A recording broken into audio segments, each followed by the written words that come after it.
This episode is brought to you by Vital Farms. Isn't it bullshit to have to question where your food comes from? At Vital Farms, you can trace your pasture-raised eggs all the way back to the source, the pasture. On the side of each pasture-raised carton of eggs, you'll find the name of the farm where your eggs were laid. And when you look the farm up on their website, you'll get a peek at all the sunshine, fresh air, and open space the hens enjoy. Learn more and find out where to buy them at vitalfarms.com. Vital Farms, keeping it bullshit free.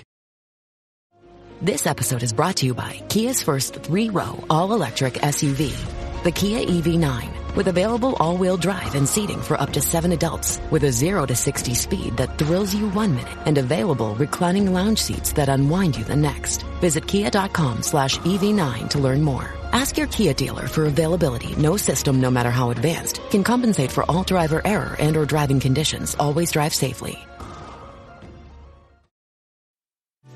This episode is brought to you by Shopify. That's the sound of switching your business to Shopify, the global commerce platform that supercharges your selling. Harness the best converting checkout and same intuitive features, trusted apps, and powerful analytics used by the world's leading brands. Stop leaving sales on the table. Discover why millions trust Shopify to build, grow, and run their business. Sign up today for your $1 per month trial period at shopify.com/tech23. Brooks Running has a new shoe for you runners out there. Did you hear that? Better turn up your volume.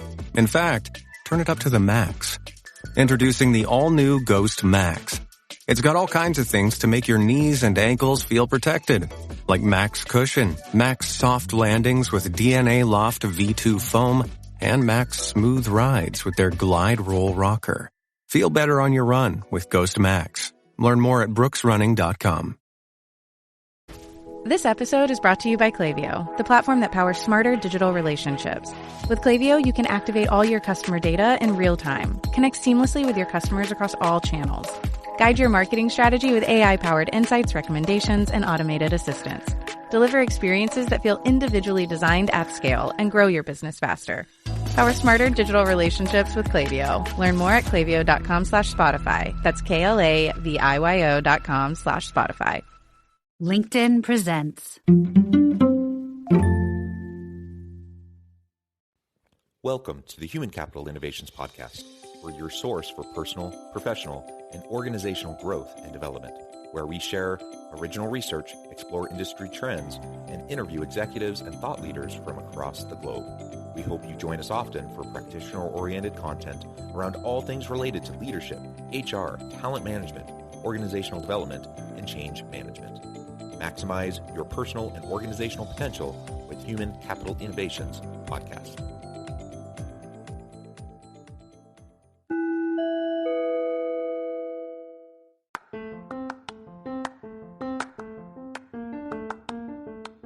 Do you enjoy the Human Capital Innovations Podcast?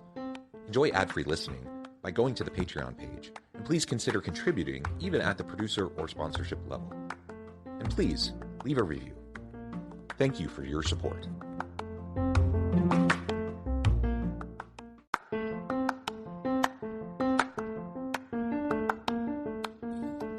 Welcome to the Human Capital Innovations Podcast. In this HCI podcast episode, I talk with Stefan Debois about how to automate your expertise.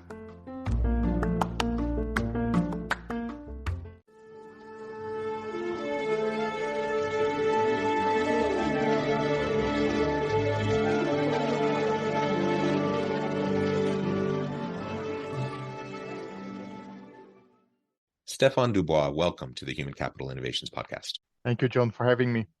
It is a pleasure to be with you. You're joining us from Belgium. I'm south of Salt Lake City in Utah.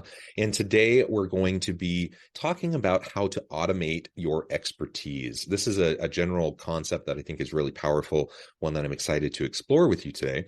As we get started, I wanted to share Stefan's bio with everybody. Stefan Debois is the founder and CEO of Pointer Pro, an assessment software platform that helps professional services companies to automate their advisory processes. Stefan is passionate about the use of technology to build professional relationships with people at scale. Before founding Pointer Pro, Stefan worked for 15 years in several consulting companies as a consultant, project manager, and account manager. And I could go on, but I'm going to pause there. Stefan, anything else you would like to highlight for me or the audience before we dive on into the conversation? Not really. Like back when I was a consultant, I have seen that most consulting companies are already doing a pretty good job when it comes to automation in the back office, like systems to automate like invoicing, timesheets, and stuff like that.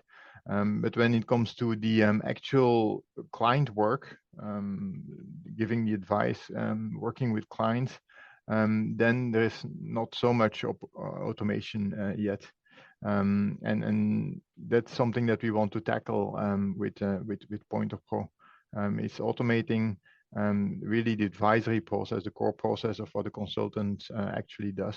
Yeah, well, and I think we all recognize the power of automation. For one thing, most people don't want to be stuck doing all these little nitty-gritty, rote, repetitive kinds of tasks that just seem to kind of suck up your time and don't allow you to do the creative stuff that you'd rather be doing. So automation, it's like delegating, right? You can just delegate that, get it off your plate so you can focus on other things. But when it's automated and you're utilizing software, various technologies to do it, then you really just up the ante for the overall efficiency and productivity, not just for you as an individual, but for your whole team. And so it's a no-brainer in this day and age that we want to seek automation, whatever that looks like. In a manufacturing setting, we're going to have, robotics and various things like that. In an office setting, we're going to utilize various softwares, technology, AI, etc., so that we can make sure that we're getting the most out of our people and setting them loose, setting them free to do what they do best and not waste their time doing the stuff that easily the computer can do, right? Yeah, exactly. Yeah, it's the most like transactional advice processes, the ones that are repetitive and always. I'm not saying that they always deliver the same advice, but deliver maybe different advice, but according to a same model, according to same logic or methodology that is always used to give over and over, like advice over and over to different clients in those kind of situations. Yeah. Automation is really beneficial. Yeah. Well, and I think of in the HR space specifically, if we talk about that for a moment, the evolution of HR from personnel management to really transactional HR, these behind the scenes, payroll stuff and just various technical stuff that you just have to do to make sure that the organization hums along with in terms of the workers. Over time, what we've seen is a shift from personnel management to transactional HR to now really a transformational HR approach, strategic HR, where we're allowing people to utilize their people expertise, their leadership, their change management expertise to drive initiatives that are meaningful and impactful. And you let the computers do the transactional stuff, right? Or you set up self-service portals where employees can do a lot of that stuff on their own, where previously you needed full-time people who are dedicated solely just to do that and do the paperwork to help their employees take care of everything that they need. So that's just within the HR realm as an example. But of course, it could apply to marketing, operations, any functional area of a business can find great efficiencies and productivity gains by fostering a climate where you adopt and adapt to the automations that are available.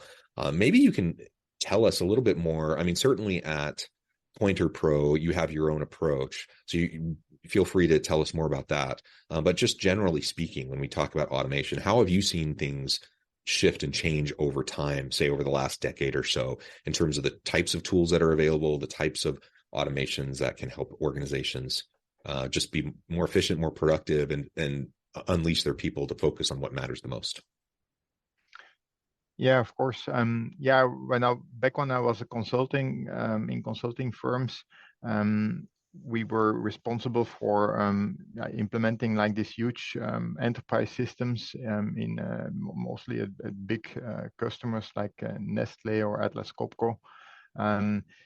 And yeah, that was really wall-to-wall automation, like ERP systems, CRM systems, customer relationship management systems. And yeah, those projects were often multi-year projects, multi-million also in terms of investment.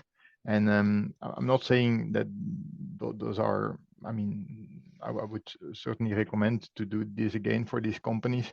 But the time between the start of an initiative and when it delivers the first results was quite considerable, like in terms of years. And now it has evolved, like with SaaS, software as a service, cloud computing, to much smaller applications, which are still powerful, but which are interconnected, and where you get quicker benefits. And it's the customers also expect that, and they do rightfully expect so. So now we are talking more about months when something should deliver results. Of course, you cannot change the ERP system of a multinational company in months. I'm still realistic. But you could start with like one division or one country or whatever, and then have already some benefits there, and then go on with the rest of the organization. So by new technologies, the primary benefits of new technologies, I think that we can have fast results of these kind of initiatives. Yeah. And where do you see AI fitting into all of this? Of course, just in the last 6 months, ChatGPT, Bard, and all the integrations and all the tools that people are creating, it seems like we've taken a huge leap forward in terms of automation in the last 6 months. How does that fit into the work that you do at Pointer Pro? Where do you see that taking us, say, in the next couple of years? There's still a lot of work to do besides AI. There's still a lot of work to do by just automating human intelligence, or like just without the artificial part, just putting human intelligence and converting it into a system, and then let the system do the work. That's the first thing. But of course, the potential of AI is huge, I think. And I think that for consultants or professional services, they will need to have I think on the longer term, they would need to have their own AI that is based on their own data, all the experience that they have built up in the past. That should feed, because AI needs data to become smarter, of course. So all that experience and expertise should feed into an AI system, which is of course proprietary to that consulting company, and that should generate then like automatic advice to generate benefits for customers much faster than it is happening today. For example, like a legal consultancy, if they have already had some similar cases in other countries, or like if it's a big organization, not everybody will know which are different experiences in the rest of the organization. That is something that could typically be handled by AI, and more powerful insights would be generated then in the case of it when a human would do that. But there is still a lot of big significant work to do there, because we have now ChatGPT takes the whole internet as learning platform. But similarly, I think consulting companies should have their data as a learning platform, and then outperform ChatGPT in their specialization area.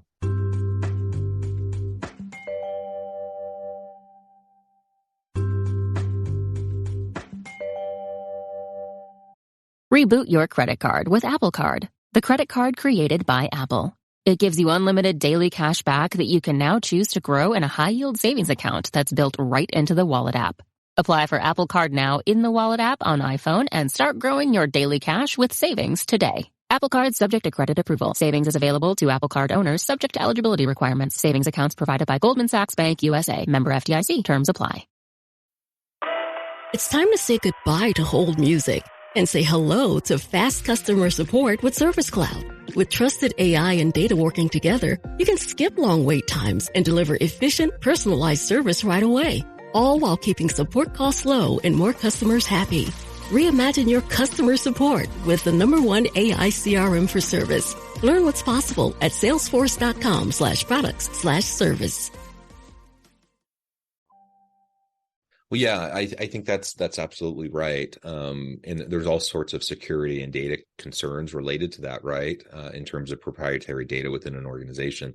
But every context is different. And so, it's great having Bard, ChatGPT with internet as kind of the data input, right? To drive the algorithm and to get good information back. But you're largely getting generic information back, right? Because it's the whole of the internet. It's all of the insights from all over different situations, contexts, industries, specializations. And so the power of utilizing similar technology, but training it specifically on your organization's data is really powerful, because then you can come back with very detailed, specific, completely relevant types of outputs.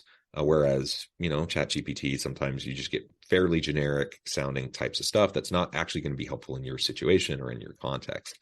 So it's really interesting to think about how that will continue to develop over time, what the security concerns are about that. And of course, there's the ethical concerns around it too. And how do you train the data that trains the AI? Of course, if the data is biased in the first place, it's going to create a biased AI that's going to then perpetuate biases. So all of this is the type of stuff we need to be thinking about from the AI perspective for sure. But there's no question that it could be a great tool in terms of increasing the automations, the efficiency and productivity of a team, of an organization. But you also highlighted something that I think is really important. And that is, before we even get to AI, there is so much automation that can be done just with human intelligence and automating the repetitive types of processes that we are doing already. If you're kind of a smaller business, maybe you haven't really leveraged these technologies as much, it's really worth taking the time to explore the tools that are out there, connect with people like Stefan, with organizations like Pointer Pro, and figure out what you can do to really hypercharge your productivity in your organization and free up and unleash the potential of your people to do the stuff that they're going to want to do the most anyways. The creativity, the critical thinking, the strategic thinking, and the innovative stuff that most people get excited about. Most people don't get excited about filling in a spreadsheet or trying to just keep track of requisitions and invoices or whatever. Like, we can name a whole bunch of different types of things that, frankly, software can do in most cases very, very well. You take out human error often so that you don't have those types of problems, and it's just a win-win for everybody, right? Yeah, exactly. What we also say is that, like before, automating these kind of advisory processes as a consultant, HR consultant, or can also be a consultant in other domains, that there's a couple of steps that you have to do prior to automating, because otherwise the automation will not work. So we always say there's 3 steps basically. And the first step is that as a consultant, you have to stop doing everything for everybody. Mm-hmm. If you're still doing that, then you have to stop doing that. You have to specialize in certain service offering, or maybe more than one, but not shooting too broad, because that will hurt you. So a couple of service offerings that you can specialize in. That's the first step. Then secondly, for each of these service offerings, you should consider to go from time and material business model to fixed price business model if you're not doing it already, because it's better for you, it's better for the client, it's better for the client because he knows what he's going to pay and what he's going to get, and it's better for you because if you have fixed price, then you can apply efficiencies, and then the efficiencies will return or will result in profitability increases, Whereas in time material efficiencies, if you can do the same work in less time, will just result in less revenue, which you don't want. So that's the second step, fixed price. And then the third step is to create a model, a quantitative model for each of your service offerings. And that could be very simple maturity model, or it can be also more complex, of course. But if you have done like projects in one of the offerings, like over and over again, like at different customers, then you have the model anyway. You have it in your head. You know the different performance levels and which questions to ask. To know whether a new customer, for example, is a beginner or is already quite advanced in this specialization area. For example, I'm always taking email marketing as an example. You could check whether if you're an email marketing consultant, whether people already collect emails for the first place, and then of course, you're not going to give them advice on how to do sophisticated newsletters if they don't collect emails in the first place. So the model is really designed for or intended to determine the performance of a prospect or a customer, and then give advice based on that performance level. And the advice will be different, of course, to someone who is not collecting emails yet, and someone who is already very sophisticated, and you will give different advice. So if you have done these 3 steps, then you can afterwards then put that model in a system like ours, and then the system will give the advice automatically. But that's 3 other steps are required to do that.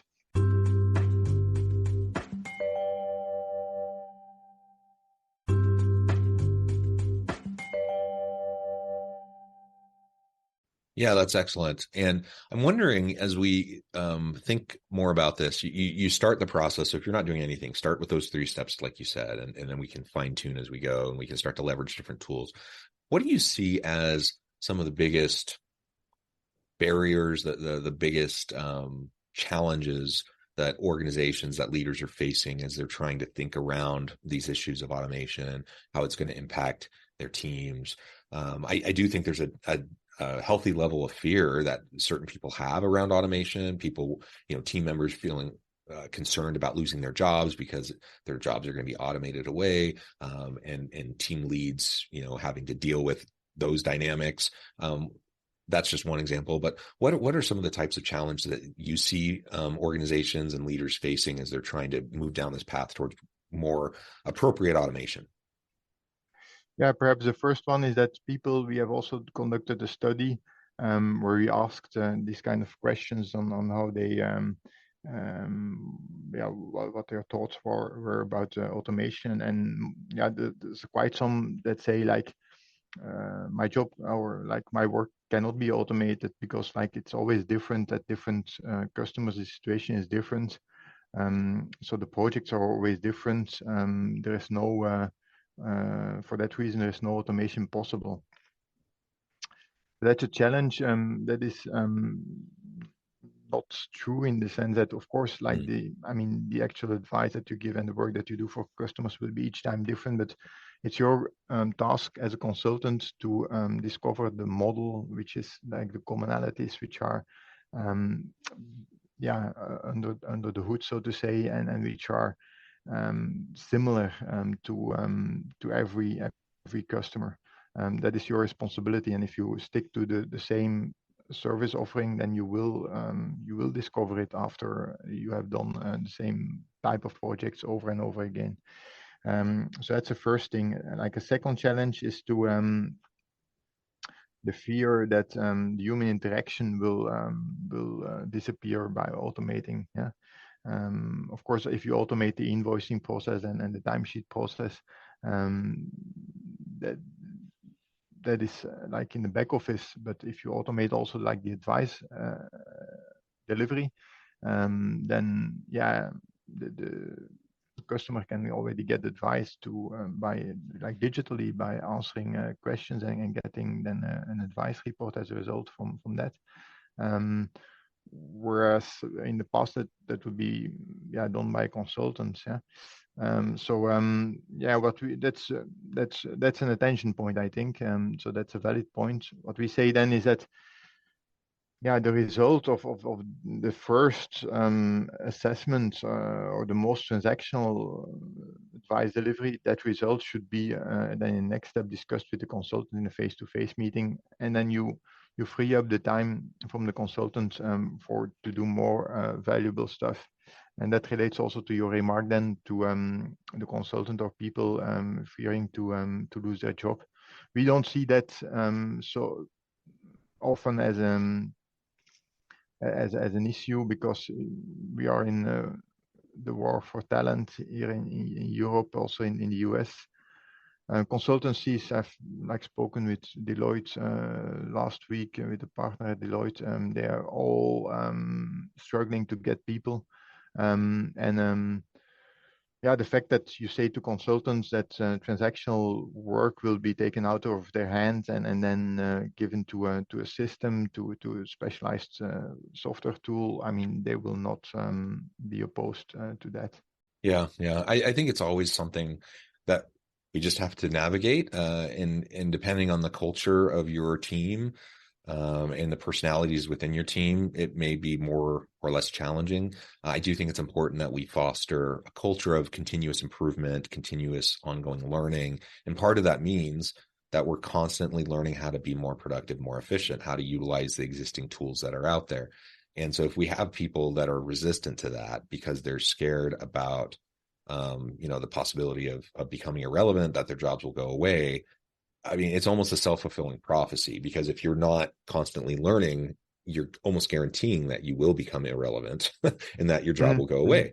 But if you're leaning into the new technologies, you're learning and growing, figuring out how to utilize them, what's going to happen is your job's not going to go away. You're going to become the rock star who's more productive and efficient, who then is freed up to do other cool stuff, and you'll have plenty of opportunity to contribute. So people who are worried about losing their jobs due to automation, I think we're just thinking about it all wrong, if that's your concern. Of course, will certain tasks be displaced and taken over by automation? Of course, that's always been the case since the age of the Industrial Revolution, and now we're in Industrial Revolution 4.0. We're in the knowledge economy. We're in the high tech economy. We've always evolved, and we've always had to be adaptive and to learn continually so that we stay relevant. And so as a team lead, we just need to make sure that we're fostering that kind of an environment, so that people know that, continue to learn, continue to grow, continue to utilize these technologies, stay more relevant because of it, make more contributions because of it. And then at the end of the day, we just do better stuff. We do better work, and we'll create more opportunities for ourselves, not less. Yeah, exactly. Yeah, in our vision, the professional services industry will transform into not only services, but we think that every professional service company in the future will need to offer a digital tool to their customers, where their customers can log in and they can see several things. They can do three things basically. First is self-assess their performance and get automated personalized advice. That's the second thing. And the third thing is monitor improvements over time. So it's it's easier said than done. But if you as a consultant deliver that tool together with the services that you deliver, that will create a real competitive differentiation. And we want to offer that kind of tool to smaller consultancies also, so that not only the Deloittes and the EYs and so can have enough power to develop these kind of digital tools, but also smaller consultancies can use these tools. And that's of course why we exist also, but we want that digitalization results in democratization also. That it's not only because of digitalization that only the investment is to enter to create such digital is quite high, and that is only for the big ones. That would be not the world that we want to see. Yeah. Yeah. Well, Stefan, this has just been a real pleasure. I know at the time I need to let you go here in just a minute, but before we wrap things up for today, I wanted to give you a chance to share with the audience how they can connect with you, find out more about your work, your team, and then give us the final word on the topic for today. Yeah, sure. If people want to connect with me, I'm mostly active on LinkedIn. So just send me a request. Always happy to share experiences with the listeners. If you're interested in the company or the product, then you go to pointofpro.com. That's our website. It contains information, of course, about the product, but also a lot of things about digitization of professional services. Check it out. And last words maybe about again about this democratization. We want to democratize the tools that are needed to automate advice. But as a result of that, I mean, that's for the ones that give the advice, but you have also the one that receive the advice. There we want really to democratize the professional advice itself, because by the fact that there is so many manual work involved, labor, professional service is quite expensive, like financial services or specialized legal services, quite expensive. And by digitizing, it will also become more affordable for the one that receives the advice. For example, in the US, we have like an ex-private banker who is using our software to give financial advice, like digital financial advice. But then it can be, there's no threshold anymore. Like to go to a private bank, you need, 500,000 or 1 million in net assets. But to get digital advice, you don't need this kind. It's open for almost everybody. So that's an example of democratization. So yes, it was a pleasure, John. Thank you for having me, and hope to hear from you again in the future. Thank you, Stefan. It's been a real pleasure. I encourage the audience to reach out, get connected, find out more about what Stefan and his team can do for you. And as always, I hope everyone can stay healthy and safe, that you can find meaning and purpose at work each and every day. And I hope you all have a great week.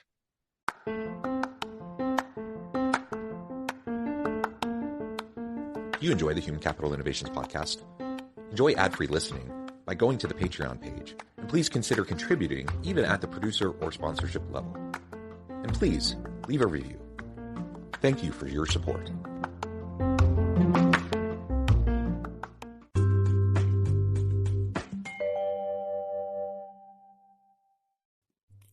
Thanks again for joining us for this episode of the Human Capital Innovations podcast.